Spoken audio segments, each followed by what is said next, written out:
بسم اللہ الرحمن الرحیم۔ حضرت عمر رضی اللہ تعالی عنہ جیسا گلیم پوش فاتح اور غلام کو سوار کر کے خود پیدل چلنے والا عادل حکمران چشم فلک نے مسلمانوں کے علاوہ کسی دوسری قوم میں نہیں دیکھا۔ حضرت عمر نے جیسی طرز حکمرانی اختیار فرمائی، آج ہر قوم ڈیمانڈ کرتی ہے کہ ہمارے حکمران بھی حضرت عمر کو فالو کریں۔ حضرت عمر رضی اللہ تعالیٰ عنہ نے حضرت ابو بکر صدیق کے حکم پر منصب خلافت سنبھالا، تو اس وقت جو آپ نے پہلا خطاب کیا وہ بڑا امپورٹنٹ تھا، اور اس میں ایک جملہ حضرت عمر کی پرائرٹیز کے بارے میں بتاتا ہے، کتنا اہم جملہ تھا۔ آپ نے ارشاد فرمایا کہ اے لوگو، تم میں سے جو کمزور ہے وہ اس وقت تک میرے نزدیک سب سے طاقتور ہوگا جب تک میں اس کا حق نہ دلوا دوں، اور تم میں سے جو طاقتور ہے وہ میرے نزدیک اس وقت تک کمزور ہے جب تک میں اس سے غریب کا حق لے نہ لوں۔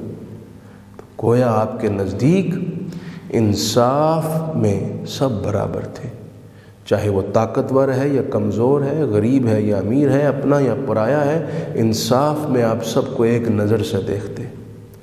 گورنر مصر کے بیٹے نے ایک عام شخص کو ایک کوڑا مارا یا چند کوڑے مارے، اس کی شکایت حضرت عمر کے پاس مدینہ طیبہ میں پہنچی، آپ نے بلوا لیا اور اس عام شخص سے کہا کہ تم اپنے بدلے کے لیے ویسے ہی انہیں کوڑے مارو جیسے انہیں نے تمہیں مارے تھے۔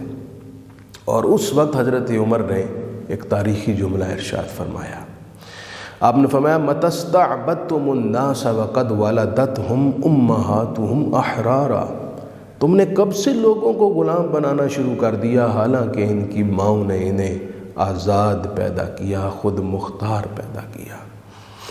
جناب والا، یہ حضرت عمر کے نزدیک ترجیحات میں سے تھا۔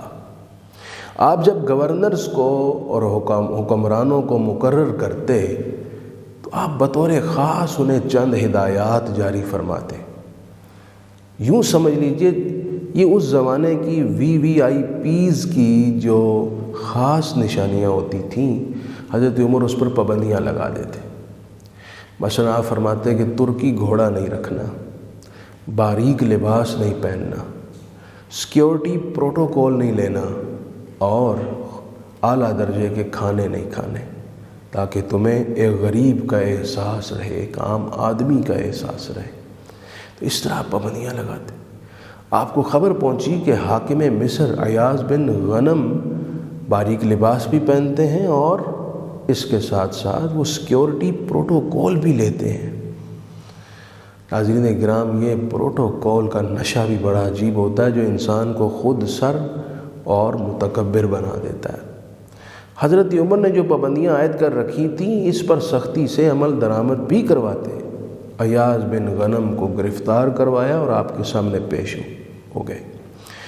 آپ نے فرمایا ان کا لباس چینج کرو، باریک لباس کی جگہ یہ کمبل کا لباس پہنے اور بکریوں کا ریوڑ ان کے حوالے کرو، یہ بکریاں چرائیں، یہ انسانوں پر حکومت کرنے کے لائق نہیں ہے۔ 28 لاکھ مربع میل رقبے پر حکومت کی، کہیں کسی گاؤں دیہات اور دور کے مقام پر جرم نہیں ہوتا، اور اگر کہیں خبر پہنچتی تو آپ کا انصاف فوراً وہاں پہنچتا۔ آپ کے دشمن بھی یہ کہہ اٹھے کہ حضرت عمر چند سال اور زندہ رہ جاتے تو پوری دنیا پر حضرت عمر کی حکومت ہوتی۔ روم کا ایک سفیر ملنے آیا، مدینہ شریف میں لوگوں سے پوچھا کہ امیر المومنین عمر کا شاہی محل کہاں ہے؟ کہا جی یہاں کوئی شاہی محل نہیں ہوتا، آپ جائیں فلاں درخت کے نیچے ایک شخص لیٹا ہوگا وہی عمر ہے۔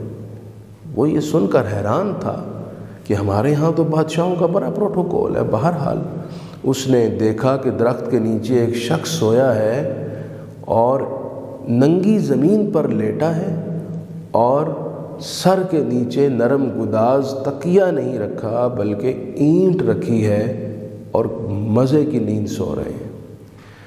اس شخص نے جب یہ معاملہ دیکھا حیرت اور استعجاب میں تو تھا ہی، ساتھ اس نے ایک حقیقت بیان کی۔ وہ کہنے لگا کہ اے عمر، آپ انصاف کرتے ہیں، اس لیے آپ کو گرم زمین اور سخت اینٹ پر سر رکھ کر بھی نیند آ جاتی ہے۔ ہمارے حکمران ظلم کرتے ہیں، اس لیے انہیں ریشم کے بستر پر بھی نیند نہیں آتی۔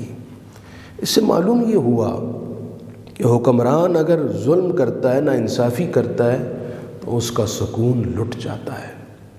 حضرت عمر رضی اللہ تعالی عنہ راتوں کو اٹھ کر گلیوں کے چکر لگاتے، غریبوں کے گھروں میں اپنی پیٹھ پر بوریاں رکھ کر گندم کی، اناج کی، اشیاء خرد و نوش کی وہ پہنچاتے۔ ایک مرتبہ آپ کے خادم نے کہا حضرت میں اٹھا لیتا ہوں، آپ بوڑھے ہو چکے ہیں، اتنا بوجھ مت اٹھایا کریں۔ تو حضرت عمر نے فرمایا اگر قیامت کے دن میرے حصے کا بوجھ تم اٹھا لوگے تو پھر میں تمہیں ابھی بھی بوجھ اٹھانے دیتا ہوں۔ حضرت عمر کے دل میں خوف خدا، خشیت الہی اس درجہ تھی۔ آپ نے وہ جملہ جسے آج ہمارے حکمران کوڈ کرتے ہیں، کاش کہ اس کو فالو بھی کریں۔ اس وقت جو ہمارے ملک میں سیلاب کی وجہ سے، بارشوں کی وجہ سے لوگ تباہی کا شکار ہیں، کاش یہ سارے MNAs اسمبلیاں چھوڑیں، اپنے دفاتر چھوڑیں اور ذمہ داری کا ثبوت دیتے ہوئے اپنے اپنے حلقوں میں بلکہ دوسرے حلقوں میں بھی جا کر پبلک کی خدمت میں مصروف ہوں۔ اللہ نے ان کو اربوں روپے دیے ہیں، یہ اپنی جیبوں سے بھی ان غریبوں کی مدد کر سکتے ہیں۔ کاش کہ حضرت عمر جیسی سوچ اور فکر پیدا ہو۔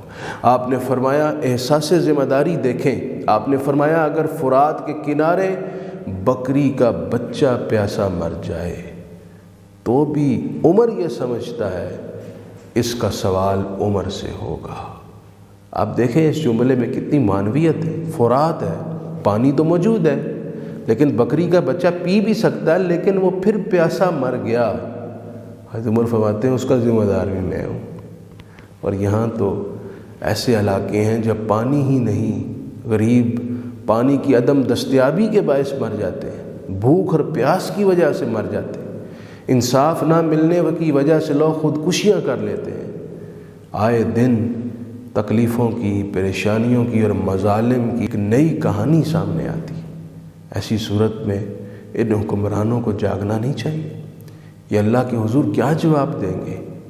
ووٹ مانگنا، کرسی کے لیے مارے مارے پھرنا، پیسہ لگا کر سیٹیں لینا، یہ سب آسان ہے، کرسی پر بیٹھنا آسان ہے، لیکن اس کی ذمہ داری اور اس کا حساب بڑا مشکل ہے۔